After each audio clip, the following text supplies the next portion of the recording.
Hello, sports fan. This is Steven Hill for JustMyPicks.com, and I bring you a special podcast today. We have a special guest. We're going to be breaking down the SEC, some of the great teams in the SEC.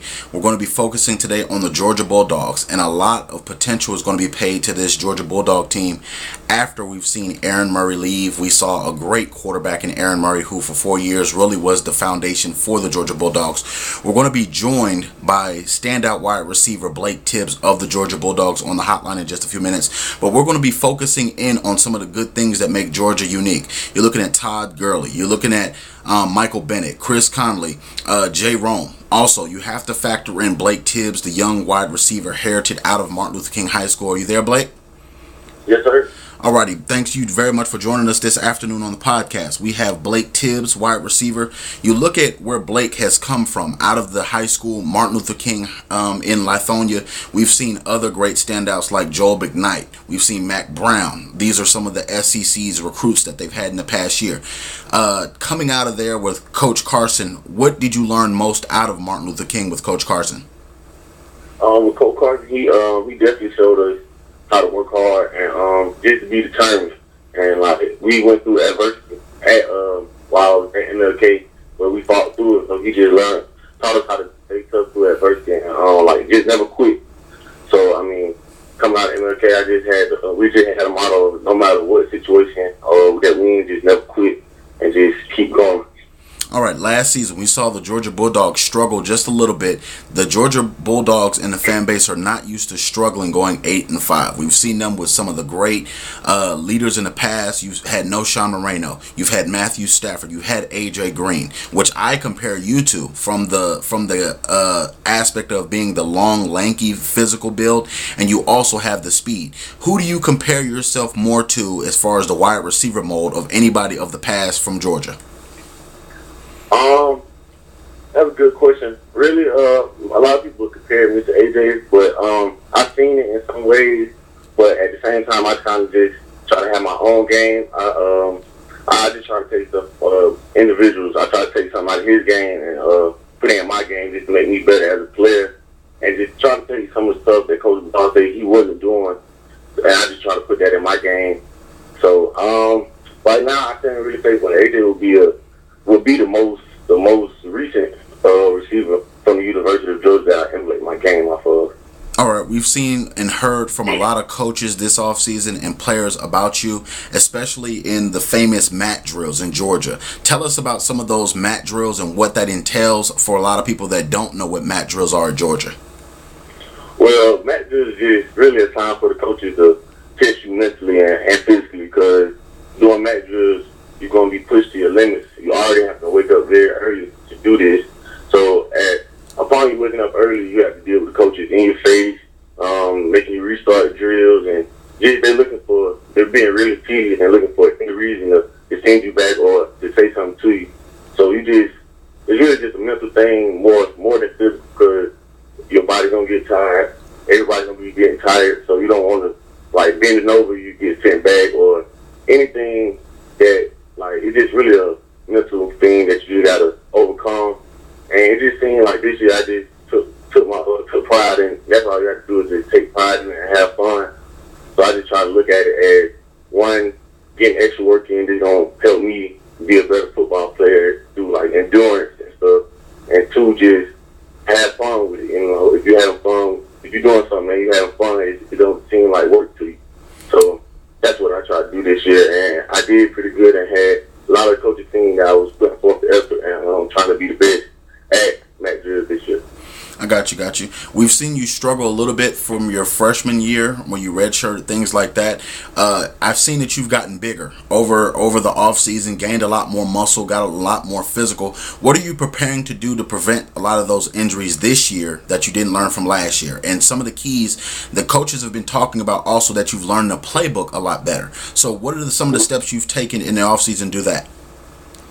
Well, my redshirt freshman year, it was just a change. It was just a difference coming from high school to college, and it was the playbook was a lot bigger. I know at MLK, we had a playbook, but it wasn't as broad as the playbook I had ran into when I got up there.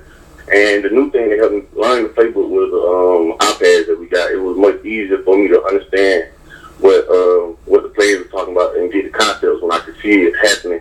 After I learned to play, I could see it. So it helped me.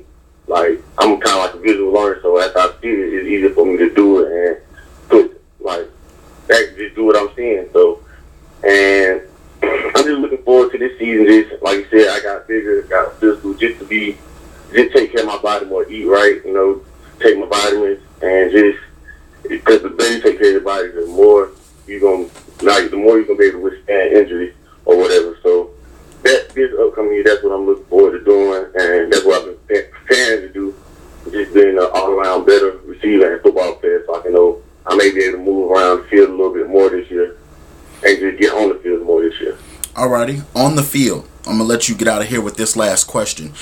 Being that you are expecting a lot more out of yourself this season, do you have any predictions or projections to what do you think your season will go like moving forward? I know that you can't predict the actual win-loss. We're not looking for that in a realistic world. What do you feel like you're going to do this season on the field if you do get a shot to get on the field?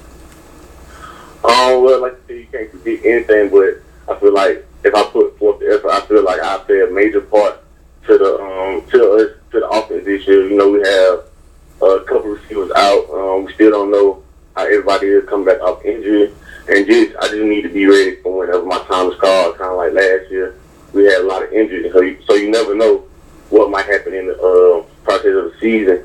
So I just plan on being prepared, and just whenever my number called, just being able to step in and be ready and make plays, so it won't be no downfall just because so-and-so got hurt. They put me in. I don't want to be no downfall. Like, well, if so-and-so was in the game, this play probably would have been made. I want to be that guy that make that play and they can call on in the time of need.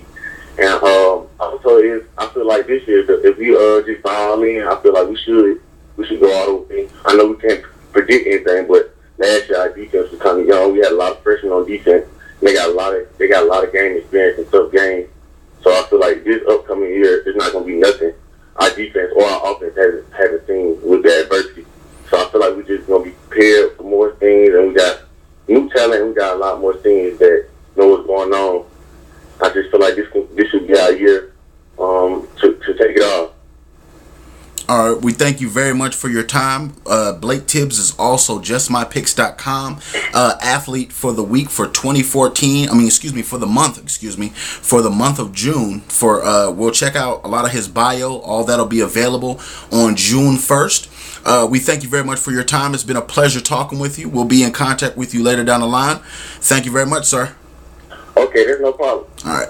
But moving, just to get on some of the things that he talked about and some of the things that he used, in that you see that the growth is there. You see that the potential is there. You see that a lot of what Mark Richt is teaching for the Georgia Bulldogs down there in Athens, that this offense is going to be explosive. If Todd Gurley can hang on and he can really be the Todd Gurley of old and not have those leg injuries and not have those lingering injuries, this Georgia offense is going to be outstanding. You look at this team going from Aaron Murray to Mason. Hutchinson Mason is one of those guys that he can deliver. I've seen him in spring ball do a little throw the ball around. We've seen that offense a little bit. We didn't get to see Gurley, but you know what Gurley gives you throughout the season. Conley, who's been one of those dynamic young receivers, you add Blake Tibbs to that type of offense, you're going to have an offense that can be outstanding. Some of those offenses from old, like Matthew Stafford and Noshawn Moreno with AJ Green, those had potentials. They didn't quite reach and peak their top potential. They held the number one spot for a little bit in the rankings, but they failed to pull through.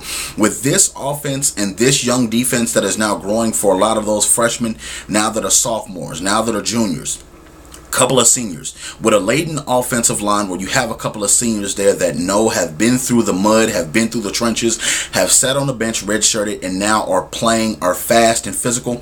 I'm expecting a lot from the Georgia Bulldogs. The Georgia Bulldogs, in my opinion, are the number 2 team in the SEC this season. You know that you have to look at Auburn being the defending SEC champion, that they have that respect coming in. You know that a lot that Chizik does out there is special with that offense, but the Georgia Bulldogs have the right chemistry and have a lot of the right pieces at the right time to get this done. If they stay focused, I know without a doubt they can overtake Auburn to be the SEC champion and possibly challenge for a national championship. This has been a podcast breakdown interview with our athlete of the month for June, Mr. Blake Tibbs, wide receiver, standout guy from the University of Georgia. This has been a player breakdown, player profile, and also profiling University of Georgia on this season. All you Georgia fans, tell me what you think about the prediction that I made of them finishing second, possibly first, and winning the national championship, because there is no true contender, number one heavyweight.